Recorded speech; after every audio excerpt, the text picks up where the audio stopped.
nagyon volt mit enni ezen a hegyen. Mostanáig.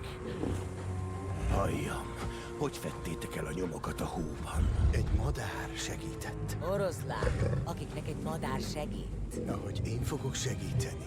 Nektek. Te segítenél nekünk? Azt hiszed, kell egy gyávasebesült segítsége. Tám bennem folyik királyi vér. De Mufasa volt az, aki megölte a fiadat. Mufasa volt az, aki miatt a hegyen ragadtatok, és aki mindenben túljárt az eszeteken. De most elvezetlek hozzá, és Milelébe.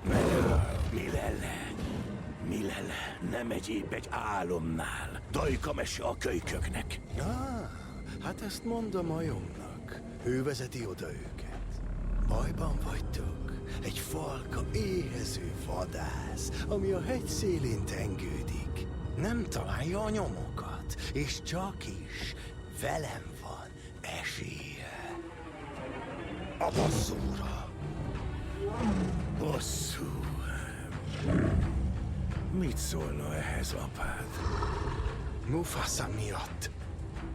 Nekem már nincs apám.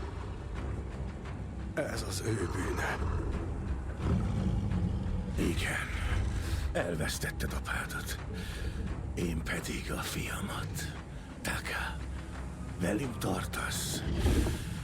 Együtt mindketten bosszút állhatunk. A legnagyobb örömmel.